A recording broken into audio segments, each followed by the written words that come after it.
One of the directors that I have defended pretty often on this channel and in general is M. Night Shyamalan. Unfortunately, I did not review Old when it came out. I did do a podcast, however, with my friend. You can find a link to that in the description below.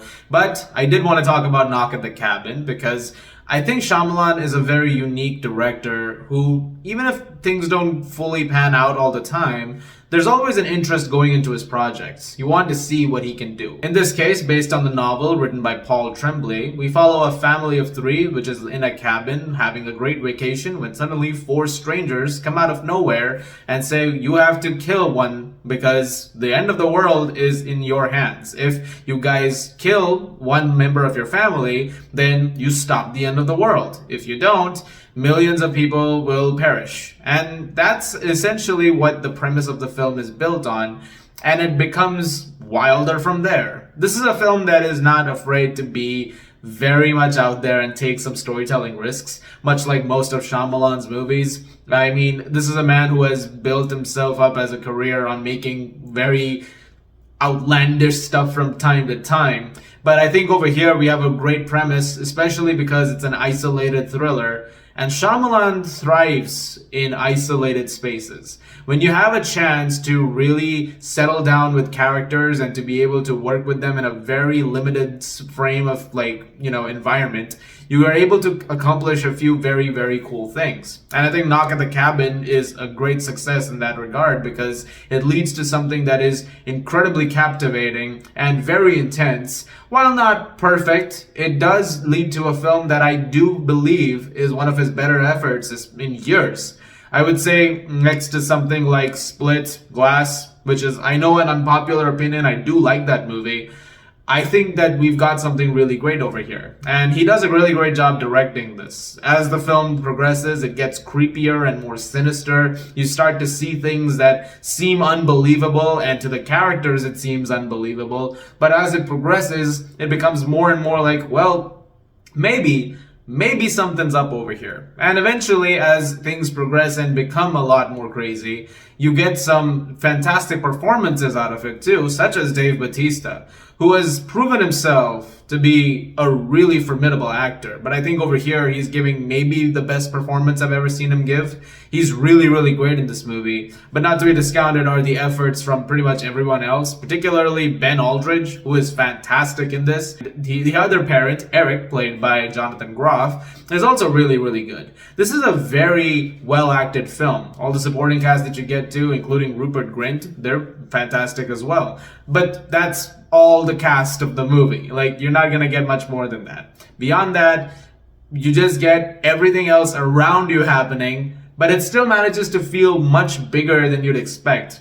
For a film that is taking place in one location for about 100 minutes, it doesn't fail to feel grander than it is. And you feel that scope, you feel that scale, you feel like there is something at stake over here. This is also a gorgeously shot movie. There's a few moments that are so meticulously done, and especially in terms of movements. Like, there's a point where there's a weapon which Bautista picks up, and it goes in a certain way. The camera moves along with it, and then eventually there's a fight moment where there's a camera attached to the head of a person, and I was like, wow, this is really cool. Like, there's some really cool camera stuff in here. And it is visually a really, really good looking movie. Like, there is absolutely no expense that's been spared in that regard. And like I said, again, making very, very good use of that very limited environment that you're working with. And its storytelling is very interesting. It's very engaging, and you are with it for a major chunk of it. However, it can sometimes run itself a little thin, especially as it progresses, because